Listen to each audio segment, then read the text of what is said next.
bien, leemos Mateo 7, dice: no juzguen a nadie para que nadie los juzgue a ustedes, porque tal como juzguen se les juzgará, y con la medida que midan a otros se les medirá a ustedes. ¿Por qué te fijas en la astilla que tiene tu hermano en el ojo y no le das importancia a la viga que está en el tuyo? ¿Cómo puedes decirle a tu hermano: déjame sacarte la astilla del ojo, cuando ahí tienes una viga en el tuyo? Hipócrita, saca primero la viga de tu propio ojo y entonces verás con claridad para sacar la astilla del ojo de tu hermano.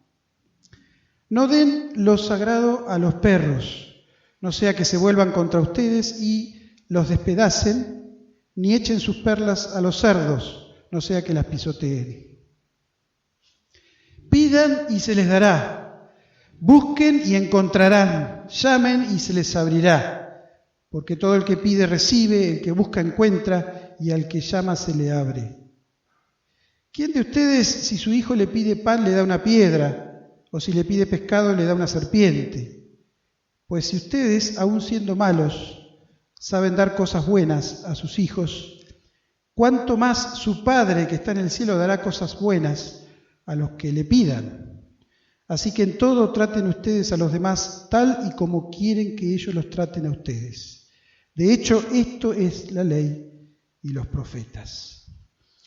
Entren por la puerta estrecha, porque ancha es la puerta y espacioso el camino que conduce a la destrucción, y muchos entran por ella. Pero estrecha es la puerta y angosto el camino que conduce a la vida, y son pocos los que la encuentran. Cuídense de los falsos profetas. Vienen a ustedes disfrazados de ovejas, pero por dentro son lobos feroces. Por sus frutos los conocerán. ¿Acaso se recogen uvas de los espinos o higos de los cardos? Del mismo modo, todo árbol bueno da fruto bueno, pero el árbol malo da fruto malo. Un árbol bueno no puede dar fruto malo y un árbol malo no puede dar fruto bueno. Todo árbol que no da buen fruto se corta y se arroja al fuego, así que por sus frutos los conocerán. No todo el que me dice Señor, Señor entrará en el reino de los cielos, sino solo el que hace la voluntad de mi Padre que está en el cielo. Muchos me dirán en aquel día: Señor, Señor, ¿no profetizamos en tu nombre? En tu nombre expulsamos demonios, hicimos muchos milagros. Entonces les diré claramente: jamás los conocí. Aléjense de mí, hacedores de maldad. Por tanto, todo el que me oye estas palabras y las pone en práctica es como un hombre prudente que construyó su casa sobre la roca. Cayeron lluvias, crecieron ríos, soplaron vientos, azotaron aquella casa y con todo la casa no se derrumbó porque estaba cimentada sobre la roca. Pero todo el que me oye estas palabras y no las pone en práctica es como un hombre insensato que construyó su casa sobre la arena. Cayeron lluvias, crecieron ríos, soplaron vientos, azotaron aquella casa y ésta se derrumbó y grande fue su ruina. Cuando Jesús terminó de decir estas cosas, las multitudes se asombraban de su enseñanza, porque les enseñaba como quien tenía autoridad y no como los maestros de la ley. Padre, gracias por estar juntos en este lugar, gracias porque hemos podido cantarte estas palabras que te hemos dicho, ponderando tu gracia, tu amor hacia nosotros y admitiendo confianza en que si buscamos, tú respondes. Y Señor, gracias por esta enseñanza del Señor Jesús, de tu Hijo Dios, tuyas, Señor Jesús, para nosotros hoy. Al leerlas y al comentar sobre ellas, pedimos, Señor, que tu Espíritu nos ayude a entenderlas, a guardarlas en nuestro corazón, en nuestra mente y a hacerlas carne en la vida cotidiana nuestra. Señor, te lo rogamos, abre nuestras mentes, nuestros corazones, en el nombre de Jesús. Amén. Estamos en estos domingos ya terminando casi con el Sermón de la Montaña, una recopilación de enseñanzas de Jesús. Y Jesús, ya llegando al final, va a nuevamente, al final de este sermón, dar un montón de cualidades que acá parecen que son tantas que nos abruman, ¿no? Y parecen desconectadas unas con otras, pero básicamente Él está queriendo dar características del perfil de discípulo que Él espera después que ha escuchado todas sus enseñanzas. Vamos a ver algunas de estas cualidades en esta noche, en forma breve, y seguramente quedarán algunos domingos para que los pastores sigan comentando este capítulo 7 tan rico, ¿no? Pero así a vuelo de pájaro, vamos a ver, por ejemplo, la primer cualidad que Jesús pide de sus discípulos aquí es que el discípulo se considera un hermano de los demás y no el juez de los demás. Hermano, pero no juez.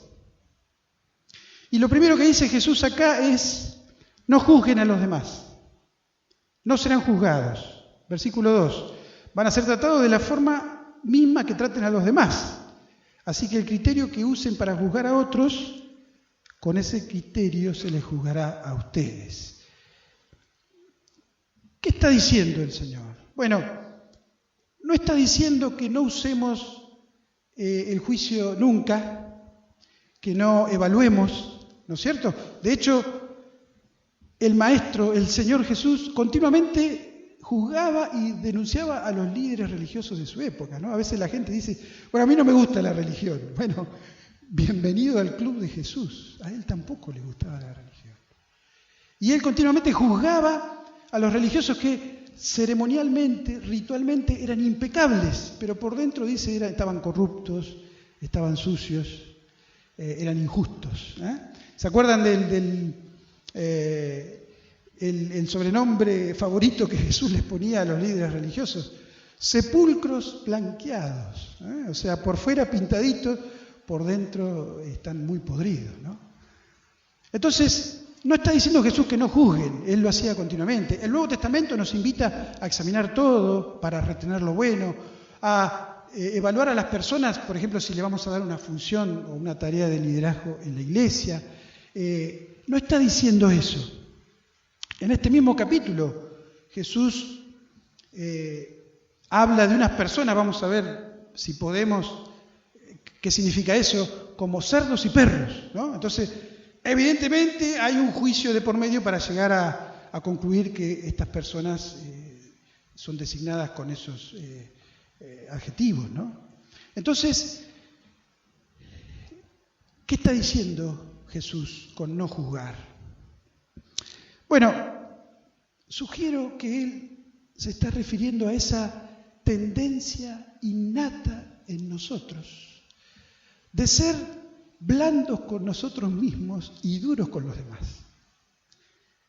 De hecho, creo que la clave está, para entender este párrafo, considerar el versículo 3 y 4, ¿no? O sea, la tendencia humana de todos, en un grado u otro, es criticar la astilla en el ojo del otro y pasar por alto el tronco en nuestro propio ojo. Es decir, Jesús se refiere acá al oftalmólogo fariseo que todos llevamos dentro. Y él dice: bueno, no lo hagan porque eso les va a acarrear juicio a ustedes. Y él dice, no lo hagan porque detrás de eso seguramente hay una actitud de creernos superiores al que criticamos. O sea, mirá lo que hace. Yo jamás haría una cosa así. Y Jesús es recurrente vez tras vez, y toda la Biblia es recurrente en esto, que el Evangelio es para los que reconocen su necesidad del Evangelio. Jesús vino para los que están enfermos, no para los sanos que no necesitan médico. Entonces, ponernos en una actitud de jueces de otros denuncia ese sentir de creernos que estamos exentos nosotros de juicio. Es una palabra fuerte. Uno dice, bueno, este no sería un capítulo que uno elegiría para predicar, ¿no? Y una cosa linda de acá de la misión es esa, que uno no elige qué predicar. Está en la palabra, está en el orden que vamos viendo un bloque de la Biblia o un libro de la Biblia y tenemos que hablarlo, ¿no? Pero todos tenemos que trabajar en esto, de ser apresurados en ser hipercríticos con los demás, ¿no? Y podemos dar un ejemplo muy superfluo, si se quiere la palabra, ¿no? Los argentinos somos muy criticones, quejones, ¿no? Por ejemplo, en fútbol. Seguro que todos los hombres que estamos acá seríamos un mejor técnico que el Patón Bausa, ¿no? O seguramente todos tenemos más puntería que Higuaín después de aquellas dos terribles finales, ¿no? Entonces, criticamos todo el tiempo a nuestros gobernantes, ¿eh? Y acá, dejando de lado si a veces lo hacemos con motivo, ¿no? Pero a veces desde una posición muy de amateur lo hacemos, ¿no? Yo he visto gente en el Facebook que se cruza de un bando o del otro y defenestra a gente, a todo tipo de gobernantes y está buscando ya la astilla en el ojo, ¿no? Entonces, no es no ser críticos, no denunciar lo malo, pero sí es cuidarnos de esto y primero corregirnos a nosotros mismos. Fíjense que acá la idea es después ocuparse del problema del hermano, ¿no? El tema es que primero me ocupo de mi tronco y después puedo ver para ocuparme de la astilla de mi hermano. O sea, no está mal que me ocupe del otro, pero el tema es la actitud desde la cual lo hago. Creo que a veces este tronco al que Jesús se refiere es justamente eso, ¿no? Esa actitud de mirar al otro y no mirarme a mí mismo. En el matrimonio, ¿cuántas veces hacemos esto, no? O sea, mi esposa lapidada porque dejó destapado el dentífrico y yo, que nunca lavo los platos, soy inocente, ¿no? O sea, esto es algo en el cual continuamente tenemos que trabajar. Se cuenta que los griegos en la antigüedad, cuando tenían un juicio complicado, lo que hacían es que lo tenían a oscuras. Es decir, la idea era que ni el juez ni el jurado pudiera ver a la persona que estaban juzgando. ¿Para qué? Para no ser influenciados por nada más que los hechos que estaban juzgando. Y a veces creo que nosotros tenemos que un poquito apagar las luces, ¿eh? Porque ya a veces hasta nos acercamos a personas con ciertos prejuicios, ¿no? Y todo lo que veamos de error en ellos va a ser transformado en escándalo, ¿no? Una palabra fuerte, pero la dijo el Señor. Muy bien, ¿cuál es el objetivo entonces una vez que nos estamos corrigiendo? Justamente asistir al hermano. Y les recuerdo lo que dice Gálatas 6, versículo 1. Dice: amados hermanos, si otro creyente está dominado por algún pecado, ustedes que son espirituales deberían ayudarlo a volver al camino recto con ternura y humildad. Y tengan mucho cuidado de no caer ustedes en la misma tentación. Ayúdense a llevar los unos las cargas de los otros y obedezcan de esa manera la ley de Cristo. Si te crees demasiado importante para ayudar a alguien, solo te engañas a ti mismo, no eres tan importante. El objetivo último acá no es hipercrítica para resaltar mi impecabilidad a costa de los errores del otro. El objetivo último es poder estar un poco mejor para ayudar al que veo que está mal.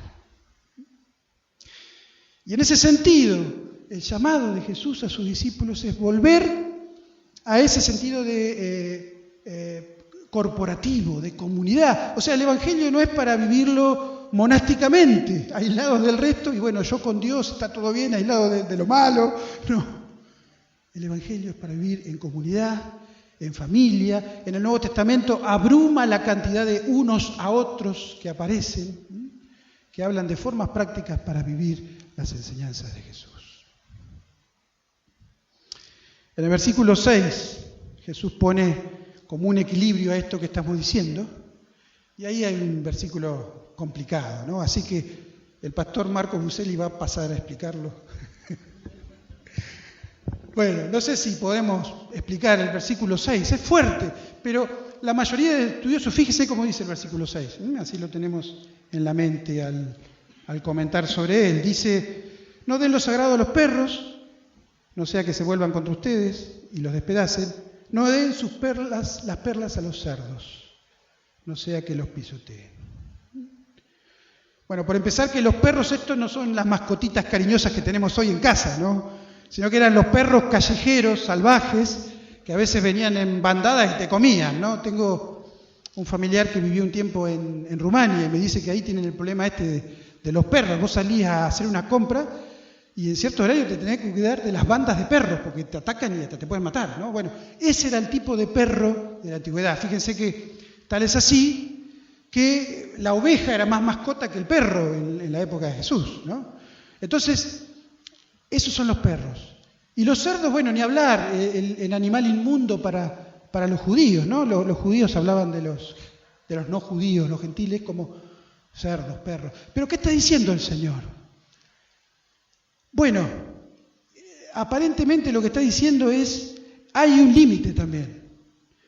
En algún momento, no gastes, como decía mi mamá, pólvora en chimangos, ¿no?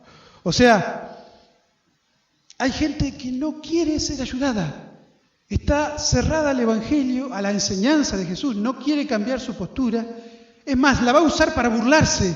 Entonces, en esos casos, no abarates el Evangelio y lo bajes de precio por regalarlo a esa gente, por tirarlo, porque no van a apreciar la enseñanza. ¿Me explico? Más o menos. O sea, hay un límite. No hacer caer las enseñanzas de Jesús en el absurdo, insistiendo en alguien que realmente está a la deriva y la utilizaría solamente para una burla. Ahora, este verso 6 tiene que ser la excepción de la regla, ¿no? Porque somos llamados a enseñar y a predicar a tiempo, afuera de tiempo, a toda la gente, pero equilibra un poco lo que hemos dicho hasta acá de ayudar al otro, ¿no es cierto? Hay momentos en que tenemos que dejarlo en las manos del Señor directamente, ¿sí? Termina este tema Jesús en el versículo 12 hablando de lo que llamamos la regla de oro.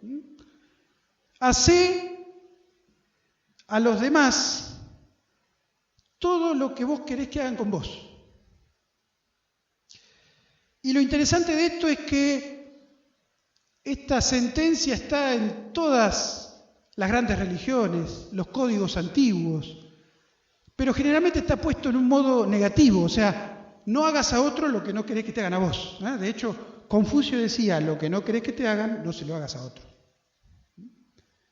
Y todos, bueno, los filósofos griegos, los estoicos, todos hablaban mucho de esto de la reciprocidad, ¿no? El cosmopolitismo y la solidaridad, pero Jesús va más allá y te dice, no solamente con ese vecino complicado, no lo acogotes, sino amalo. Elaborá formas de mostrarle amor e interés, o sea, superá la barrera, hacé lo bueno por el otro, no solamente no hagas lo malo que no querés que te hagan, sino hacer lo bueno que te gustaría que hagan por vos. Y sin duda, esto nuevamente nos habla de lo altas que son las demandas de este Sermón del Monte, ¿no? Tremendo. Y nuevamente nos pone a nosotros en el banquillo de los acusados. O sea, somos juzgados por el Sermón del Monte, bueno, todos tenemos un tronco delante, ¿no? Pero lo bueno de esto es, yo pensaba, bueno, las grandes religiones todas van a estar de acuerdo con el Sermón del Monte. Vos les pasás el Sermón del Monte a un judío, a un hindú, a un budista, a un confucianista, a un musulmán, y todos, qué lindo, ¿no? Pero nosotros tenemos también un maestro que es un salvador, el que cumplió todo esto por nosotros, en lugar de nosotros. Por eso esta forma de acercarnos a este texto y a todo el Sermón del Monte y a toda la Biblia, de que primero te lleva a Cristo, porque te hace ver tu necesidad, qué altas son las demandas, no puedo cumplirlas. Y después te aterriza en la tierra, para que quieras cumplirlas agradeciendo al que las cumplió por vos y te salvó. El discípulo de Jesús trabaja esto, de acordarme que no soy juez, soy un hermano. El propósito es a través de mí ayudar un poco, no condenar. Bien, segunda cualidad, característica que vemos acá, en esta parte final del sermón de Jesús, es que el discípulo de Jesús está permaneciendo constante y confiado pidiendo a Dios. Permanece constante, confiado, pidiendo a Dios. Vamos a leer versículos 7 al 11. ¿Leemos? ¿Alguien de ustedes que lo lea bien fuerte puede ser? 7 al 11. No se pelee, uno solo. Pedid y se os dará, buscad y hallaréis, llamad y se os abrirá. Porque todo aquel que pide recibe, y el que busca halla, y al que llama se le abrirá. ¿Qué hombre hay de vosotros que si su hijo le pide pan le dará una piedra? ¿O si le pide un pescado le dará una serpiente? Pues si vosotros, siendo malos, sabéis dar buenas dádivas a vuestros hijos, ¿cuánto más vuestro Padre que está en los cielos dará buenas cosas a los que pidan? Así que todas las cosas que querráis que los hombres hagan con vosotros, así también haced vosotros con ellos, porque esto es la ley y las profecías. Muy bien, ahí termina con la regla de oro a la que nos hemos referido recién, pero en el medio hay unos versículos, 5 versículos que hablan, parece, de la oración. En realidad hablan del pedir, que es una parte de la oración. La oración no es sinónimo de pedir. Ya hemos estudiado el Sermón del Monte. Hemos visto que la adoración es adoración. No es solamente pedir. Pero bueno, acá habla del pedir. Ya hemos visto en el Sermón del Monte sobre el contenido de las oraciones. Prioridad, los propósitos de Dios. Tu nombre, tu reino, tu voluntad. Después pedimos por nuestro pan, nuestra protección de lo malo, nuestro perdón. Ahora, acá no es tanto el tema, el énfasis, sugiero, en el contenido, sino en cuándo orar, cómo orar. Y básicamente 2 cosas. Una, la constancia. Acá los imperativos están en un tiempo presente, lo cual denota una continuidad en la acción. O sea, sigan pidiendo, sigan buscando, sigan llamando, se podría traducir. Constantes, búsqueda de Dios. No sabemos por qué está acá en el medio de mandatos que hablan del trato con el prójimo, pero alguien sugirió, y creo que tiene razón, que quizás justamente la relación con el prójimo es donde necesitamos un discernimiento de Dios, de que Dios nos ayude, ¿no? Porque ahí es donde tenemos nuestros fracasos mayores, en nuestras relaciones interpersonales. Entonces, implica esto, una dependencia constante de Dios, buscándolo todo el tiempo orando. Fíjense el énfasis de esos 3 verbos, ¿no? Uno cada vez más profundo. Pedir, buscar, y si está lejos, bueno, llamamos. O sea, tener acceso a Dios, insistir. Y lo otro que nos enseña el Señor es hacerlo en forma confiada. Y pone la metáfora del padre, ¿no? Y dice, bueno, si alguien le pide a un padre un pescado, no le va a dar una serpiente. Algunos dicen, se refiere a una anguila, ¿no? Parecida a la serpiente. O si le pide pan, no le va a dar una piedra, parecida también por cómo se hacían los panes en ese tiempo. O sea, tu padre no te va a engañar. Y otra vez lo que decíamos el domingo pasado, los dioses paganos son impredecibles, son caprichosos. En ese tiempo se creía que te portabas mal y no te dejaban dormir en la noche. Te partía un rayo en la casa porque estaba caprichoso y el Dios se despertó de mal humor. Pero Dios es predecible, Dios es soberano, Dios es perfecto. Tu Padre no quiere lo malo, te va a dar lo que necesitas y no te va a engañar.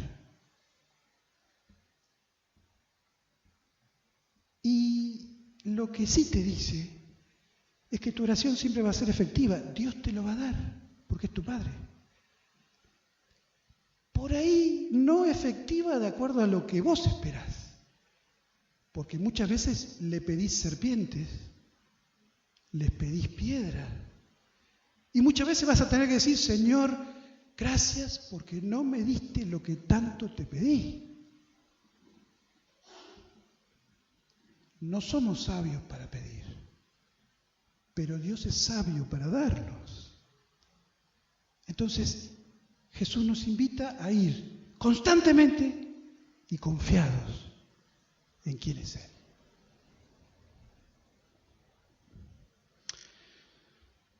El discípulo de Jesús tiene hermanos, vive en comunidad, no se corta solo, no es un juez, tiene hermanos. El discípulo de Jesús ora constantemente, busca a Dios.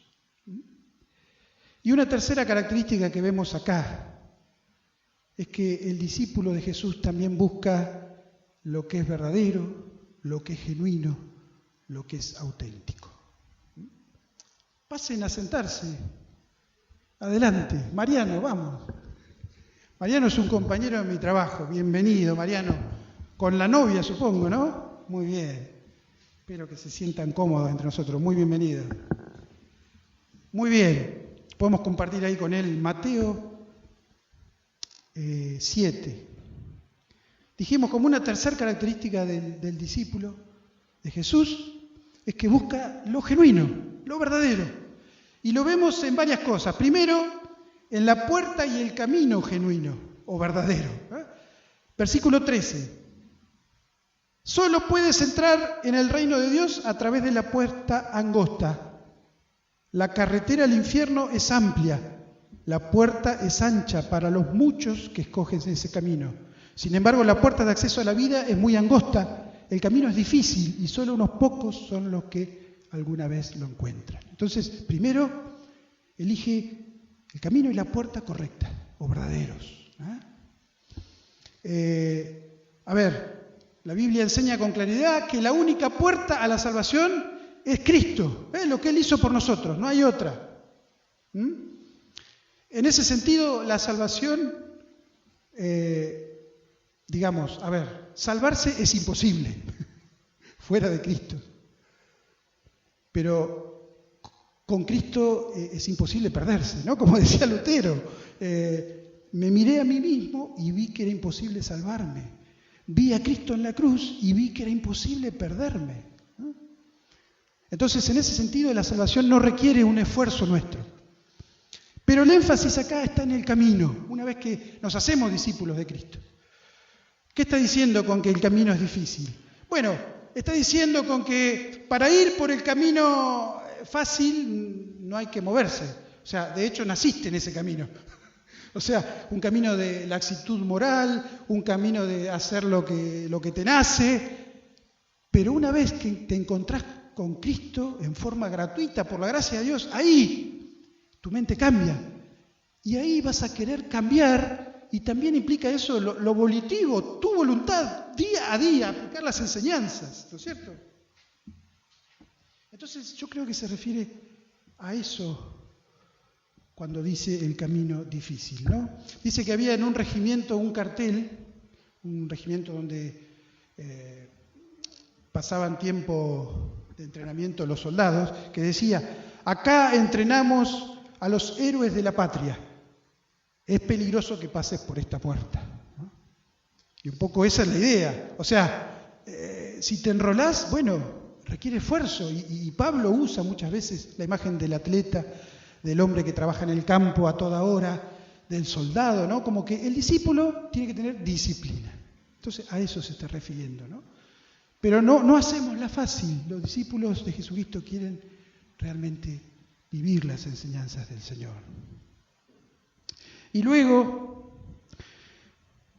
que eligió el camino correcto, la puerta correcta que es Cristo, y ahí noten el exclusivismo de Jesús, ¿no? En medio de una sociedad tan pluralista en la que vivimos nosotros. Jesús era exclusivista, o sea, no es que todos los caminos conducen a Dios, es Jesús y punto.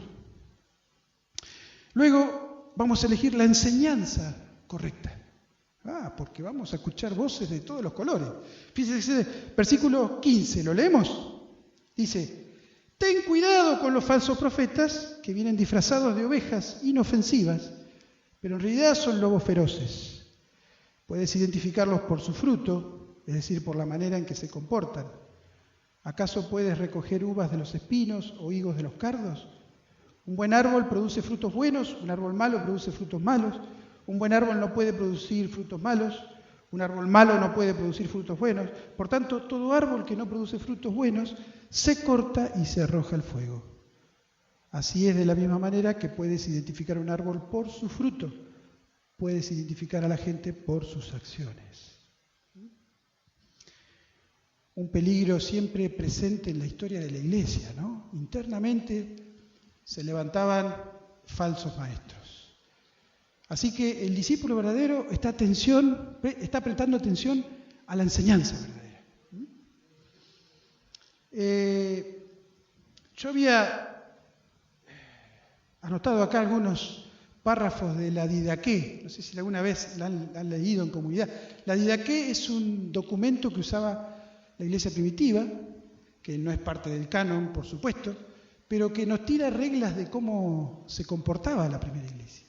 Y es interesante ver ahí algunos párrafos que les voy a tirar, ¿no? Dice, por ejemplo, ¿están despiertos? ¿Sí? Vamos. Dice: todo apóstol que llegue a ustedes debe ser recibido como el Señor. Pero en ese tiempo la predicación era muy itinerante, ¿no? O sea, misioneros que viajaban de un lugar a otro, ¿no? Estamos hablando del primer siglo, o a lo sumo segundo siglo, muy temprano. Los apóstoles, quizá alguno todavía estaba con vida, quizá habían muerto recientemente todos como mártires. Entonces, todo apóstol que llegue a ustedes será recibido como el Señor, pero no se quedará por más de un día o dos, si hace falta. Si se queda 3 días, es un falso profeta.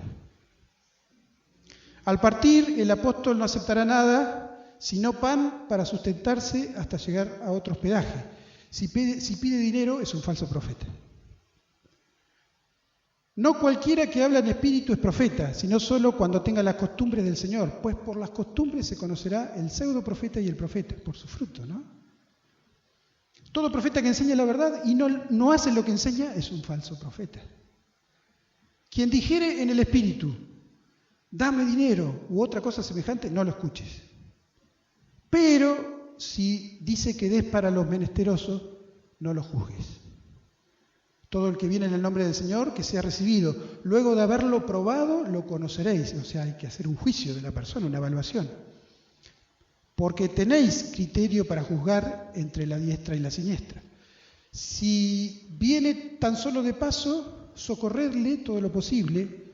Él por su parte no quedará entre ustedes más que 2 o a lo sumo 3 días. Si quisiera radicarse entre ustedes como artesano, que trabaje y coma. Si no sabe oficio alguno, proveeréis según vuestra inteligencia para que no viva entre ustedes un cristiano holgazán. Si a eso no se quiere conformar, es un traficante de Cristo, cuidado con esos. ¿Pero a qué iba con esto? A que ya en la primera iglesia había muchos falsos maestros, profetas, que así como los filósofos griegos dijeron, bueno, vamos a vivir de esto, a pararnos en la plaza y enseñar cualquier cosa, a zanatear con la sabiduría. Bueno, estos zanateaban con las enseñanzas de Jesús, pero eran falsos maestros. Y cualquier parecido con la realidad de hoy es pura coincidencia, ¿no? Pero ¿cuánto ha crecido en América Latina, en nuestro contexto argentino, ese evangelista trucho, ¿no? Que lo único que hace es pedir plata? O enseñar desde el púlpito, bueno, más psicología que Biblia, o más recetas así que exponer un texto. Entonces, el discípulo verdadero se cuida, no se come todo lo que transmite Enlace, y perdonen por nombrar un canal que quizá alguno lo ve, pero ojo, no se traga lo que dice cualquier ministro o cualquiera que habla elocuentemente. Todo se se mide porque el discípulo de Jesús elige la enseñanza auténtica. Y me acuerdo que en algunas épocas me tocaba trabajar como cajero en algún negocio, ¿no? Y estar en contacto con los billetes todos los días me permitía muy fácilmente detectar un billete falso, no me lo pasaban, ¿no? Y el antídoto contra la falsa enseñanza es estar bombardeados con la verdadera enseñanza. No hay otra. Ninguno se va a poner a fabricar un billete falso de 100 pesos con la foto de piñón fijo, por más cordobés que sea. Va a tener la foto de Eva también, ¿no? La imagen, no una foto. Pero, o sea, lo que quiero decir es que el engaño es sutil. Acá dice que estaban vestidos como ovejas, ¿no? Acá dice, habla de las intenciones, lobos feroces, o sea, tienen malas intenciones. Lucrar en este caso con el dinero de los feligreses. Habla de su apariencia, aparentan verdad, y quizás son verdades salpicadas con falsedades, que son las más peligrosas. Y habla del fruto, por el fruto los van a conocer, ¿eh? Su carácter, su conducta, que viven lo que predican, y sugiero que también la enseñanza misma que están emitiendo es un fruto. Y ahí está donde tenemos que tener parámetros correctos para evaluar. El discípulo de Jesús entonces busca lo que es genuino, lo que es verdadero, el camino correcto que va a implicar disciplina, la enseñanza verdadera y también la espiritualidad auténtica. Y por el versículo 21 Jesús habla de los que tienen una espiritualidad falsa. 21.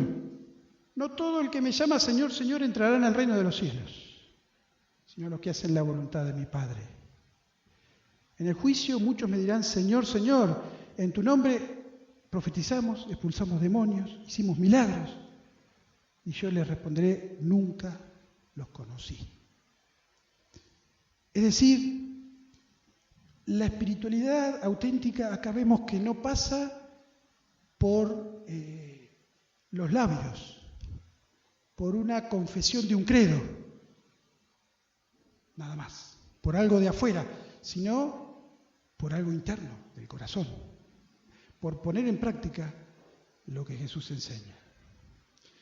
Y acá dicen que muchos, al final de los tiempos, pondrán como argumento para entrar al reino de los cielos cosas que hicieron o confesiones que hicieron que eran correctas. Señor, Señor, una confesión muy ortodoxa, pero la ortodoxa sin la ortopraxis es algo hueco y no lleva a nada.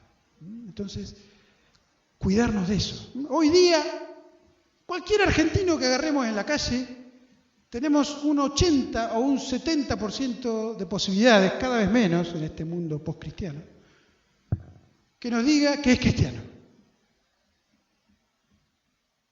Ahora vamos a su casa y vivimos con él una semana o pocas horas nomás y vemos que quizá no es cristiano. O sea, es cristiano por algo así también, algo ortodoxo como haberse bautizado, haberse confirmado, asistir alguna vez a la iglesia, cada muerte de pastor, como decimos.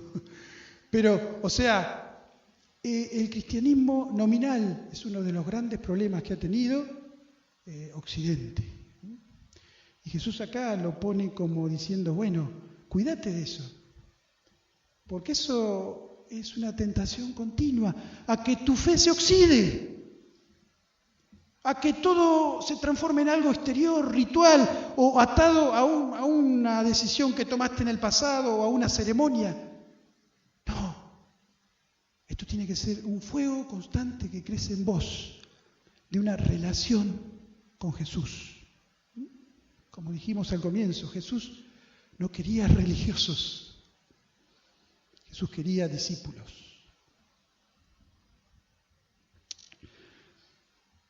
Y lo último verdadero que eligen los discípulos de Jesús es el fundamento auténtico, el fundamento real. Fíjense que a partir del verso 24 Jesús habla de dos casas esa metáfora tan linda que hemos visto en otras oportunidades, y compara a una casa con un prudente y a otra casa con un insensato. Fíjense una cosa, las dos casas son muy parecidas por fuera. Las dos casas tienen que ver con dos tipos de personas que escucharon a Jesús. O sea, los dos estuvieron en los cultos, hicieron catequesis, hicieron discipulado. Las dos casas tuvieron problemas. Vinieron tormentas, crecieron los ríos, porque Jesús nunca te promete que todo va a ser color de rosa, no. El sol sale para justos e injustos. Pero una casa quedó destruida, en la ruina, dice, y la otra quedó en pie. ¿Cuál es la diferencia entre los dos? Que uno simplemente fue oidor y el otro oyó y puso en práctica. Entonces, al terminar el Sermón del Monte, el Señor los despacha y le dice, bueno, vayan y vivan. Vayan y vivan. Y cambien el mundo a partir de ustedes ser cambiados.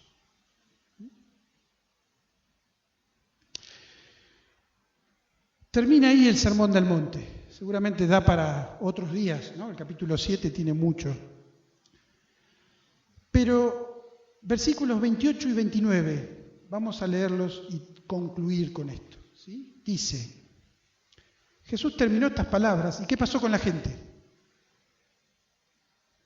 Admirados. Jesús no era un rabino más común y corriente. Había algo especial en él. ¿De qué estaban admirados? Enseñaba con autoridad. Porque ahora lo que hace Mateo es como sacar las cámaras de las enseñanzas de Jesús, del gentío, y enfocarlas ya no en el Sermón del Monte, sino en el predicador del monte. Y como dijimos antes, cualquier religioso de cualquier religión, aún un ateo, te va a aceptar el Sermón del Monte. Pero acá el punto es, ¿quién es el predicador del monte? Y el predicador del monte enseñaba con autoridad, porque no era no solamente alguien que hablaba de leyes, sino que era el que había legislado esas leyes. Y hablaba con la autoridad de que él vivió sin mancha, sin pecado, y insistimos con eso, cumplió el Sermón del Monte y cumplió la voluntad de Dios en mi lugar, para ser no solamente mi maestro, sino primero mi Salvador. El predicador del monte. Vamos a inclinar nuestras cabezas, vamos a orar a Dios. Y yo te animo a que hables con Dios. Este es el lugar para hacerlo, una comunidad de fe. Este es el lugar para hacerlo, una iglesia. Y le digas a Él,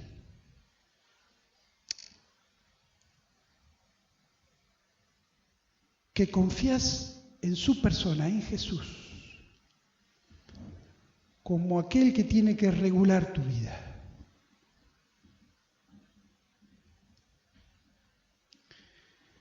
Que hay cosas que no entendés.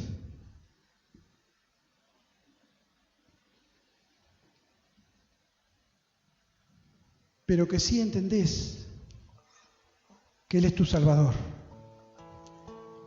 Que Él vivió por vos todas estas normas tan altas éticamente. Y que Él puede ayudarte a vivir un poquito más cada día como Él pide en sus enseñanzas.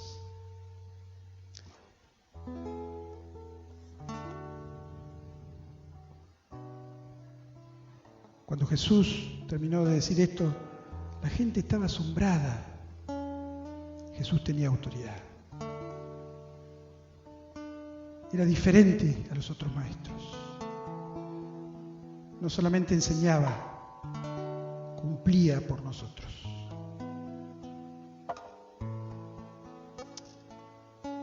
Señor Jesucristo, gracias porque tú estás vivo. Gracias, Señor, porque hoy nos hablas a través de tus enseñanzas. Y, Señor, ayúdanos a confiar en ti, en oración constante, a considerar a los hermanos y no juzgarlos, sino tratar de ayudarlos, y a buscar cada vez más lo genuino, tu enseñanza, una espiritualidad viva, una relación contigo dinámica, y a construir nuestra vida contigo y tus enseñanzas como el fundamento y el cimiento de nuestra vida. Te adoramos en esta noche, Señor, y esto que hemos leído, seguí usándolo para hablar a nuestros corazones, a nuestras mentes, para transformarnos. Gracias, Jesús, por tu autoridad en enseñarnos. Te adoramos en esta noche. Amén.